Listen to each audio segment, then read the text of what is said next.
السلام عليكم ورحمة الله وبركاته، عاملين ايه؟ يا رب دايما تكونوا بصحة وسعادة يا رب، ومن نجاح لنجاح دايما. أهلا بكم في أول حلقات تنزل على القناة إن شاء الله. تستفادوا من المعلومات الجديدة. تعالوا كده نتكلم عن مفهوم النجاح. بس قبل ما أتكلم عن مفهوم النجاح عاوز حاجة بسيطة جدا جدا. كل واحد كده لازم تفهم نفسك، أو أنت لازم يكون عندك إدراك كامل. إدراك كامل بإيه؟ إدراك كامل بأهمية الوقت. أوكي، يعني تعرف إن أغلب الناس أو 90% من البشر أو الناس العادية عامة في المتوسط بيقعدوا على السوشيال ميديا ساعتين، ساعتين في اليوم.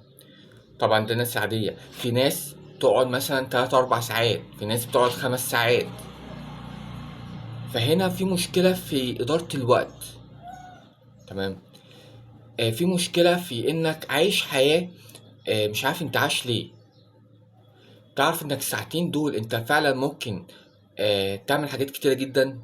سواء كان ممكن تشتغل على مشروعك، سواء كان ممكن تتعلم مهارات جديدة، تبدأ فعلا انك تتعلم لغة جديدة. وصلت الفكرة؟ دلوقتي عشان نتكلم عن ايه النجاح، او ايه هو مفهوم النجاح. مفهوم النجاح مش فيه مفهوم شامل. ليه؟ عشان النجاح بالنسبة لي غير النجاح بالنسبة لك. انا ممكن يكون النجاح بالنسبة لي اني اكون مثلا شخص عندي شركات، مصانع. حد تاني ممكن يكون معاه فلوس يكون ناجح. حد تاني يكون موظف.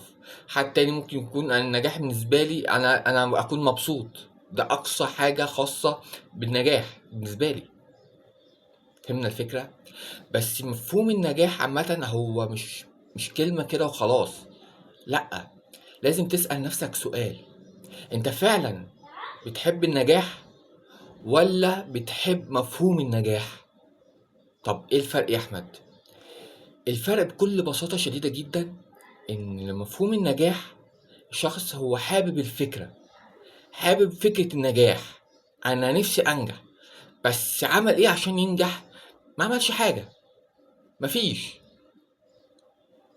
شخص تاني لأ، شخص تاني هو حابب النجاح، هو عاوز ينجح، فهتلاقيه بيعمل كل حاجة توصله للنجاح. وأهم حاجة مفاتيح النجاح: لازم يكون عندك هدف. لازم يكون عندك هدف انت عايش عشانه، هدف انت بتوصل له. في ناس كتيرة جدا مش عارفة هي عايشة ليه. في ناس كتيرة عايشة أكل نوم شرب فقط، وعبادات طبعا. بس عايشين ليه ما يعرفوش. بتتعلم ليه ما يعرفش. طب هي الناس بتتعلم ليه؟ بتتعلم عشان وظيفة، عشان قبض ثابت كل شهر. صح ولا لأ؟ بعيدا بقى عن الوظيفة دي حاجة حلوة ولا حاجة وحشة.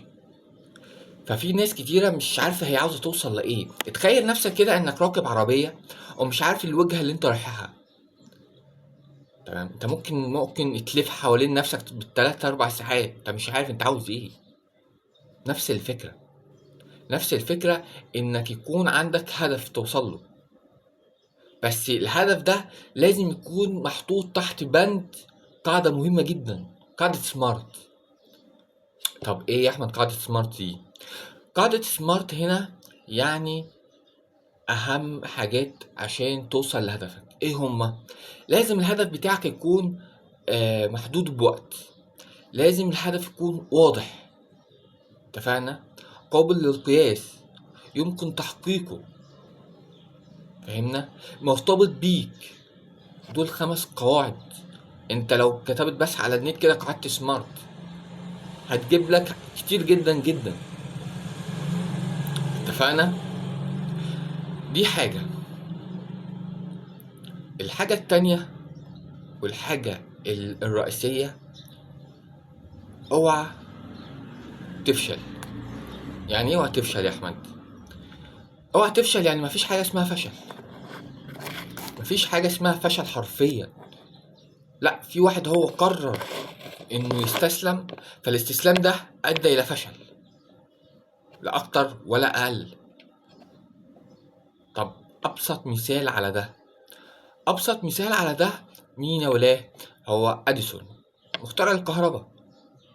مخترع الكهرباء هو قعد فعلا حوالي 1000 طريقة عشان يخترع الكهرباء، المصباح الكهربائي. هو ده معناه انه فشل؟ لا. بس لو كان استسلم من 5 محاولة، من 100 محاولة، من 200، من 300، ممكن ما كناش عملنا الكهرباء، وممكن كان في حد تاني هيجي ايه يخترع الكهرباء او يخترع المصباح. فهمنا الفكرة؟ يعني انا مثلا كمثال بسيط برضو، كان من 2016 2017 كنت داخل كلية جديدة، فاتعرض عليا شغل الكتروني. طبعا انا ما كانش عندي خبرة برضو، بس واحدة واحدة اتعلم. فالشاهد انا قعدت اول 3 شهور ما عملش فلوس نهائي، كنت ممكن اصرف. بس بعد كده لا، بعد كده بدأت ايه، واحدة واحدة بدأت أعمل فلوس. مرة أسبوع 500، مرة أسبوع 600، مرة أسبوع 1000، مرة أسبوع 2000، وهكذا لما بدأت فعلا أعمل إيه، أعمل أرباح. فالشاهد اوعى إنك تقف. أنت ممكن تنجح في المحاولة 1000، في المحاولة 50، في المحاولة 60. ده مش معناه إنك تشتغل بنفس الطريقة. يعني إيه؟ أنت النهاردة اشتغلت بمحاولة، المحاولة ديت مش جابت لك نتيجة، في المحاولات التانية مش تستخدم نفس الطريقة. لازم تدور على بدايل، لازم تستخدم طرق مختلفة شوية عشان توصل للي انت عاوزه. وصلت الفكرة؟ هي اللي بتختلف بس الطريقة، الطريقة هي اللي بتختلف. نقطة تالتة معانا، ونقطة مهمة جدا جدا جدا، ألا وهي ايه؟ الصحاب يا معلم. يعني ايه؟ الصحاب هم ليهم أقوى تأثير على الشخص حرفيا. يعني ايه برضو؟ بص، في قاعدة كده مهمة جدا جدا جدا لازم تاخد بالك منها، ألا وهي إيه؟ بيقول لك عشان تكون شخص ناجح، أو لو أنت عندك 4 صحاب ناجحين، فأنت لازم تكون الخامس بتاعهم. أو لو عندك 5 ناجحين، أنت لازم تكون السادس بتاعهم. لو أصحابك فاشلين، أنت بالضرورة هتكون فاشل زيهم. لو أصحابك تافهين، أنت هتكون التافه بتاعهم. فهمنا الفكرة؟ هو ده الفكرة، لازم تختار صحابك صح. لازم تختار الصاحب اللي هو هيساعدك انك تنجح. لازم تختار صاحب اللي هو فعلا يفيدك. اتفقنا؟ اخر حاجة بسيطة جدا جدا لازم ناخد بالنا، مهمة جدا. من 15 سنة او 20 سنة، عشان مثلا الشخص يقول انا عاوز انجح، يا اما يدخل كلية طب بفروعها، يا هندسة بفروعها. دول كانوا ساعتها اهم كليات القمة زي ما بنقول. كان سوق العمل كان محتاج ايه؟ محتاج والله تتعلم لغة، تتعلم تشتغل على الكمبيوتر، على الوورد والاكسل والباوربوينت. كان في مهارات تانية غير كده في ساعتها من 15 سنة او 20 سنة؟ لا. دلوقتي من بعد 2020 الموضوع اختلف. ليه اختلف؟ اختلف عشان بقى الشخص ممكن ينجح في اي حاجة، حتى لو انت اصلا ما كنتش دخلت كلية. انت لو اتعلمت مهارات زي البرمجة، زي الجرافيك، زي التداول، زي الدروب شوبينج، زي البرمجة، تمام، تقدر تنجح وتعمل ارباح كتيرة جدا من البيت. تقدر تشتغل فريلانسر، تقدر تشتغل على موقع خمسات او موقع مستقل.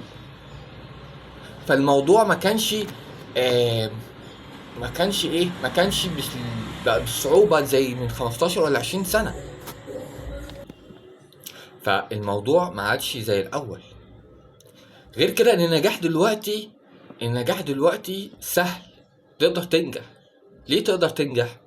بص لحواليك، بص لحواليك هتلاقي صحابك ناس كتيرة جدا جدا هم غرقانين في السوشيال ميديا، مسلسلات على افلام على خروجات على سفرات، حاجات كتيرة جدا.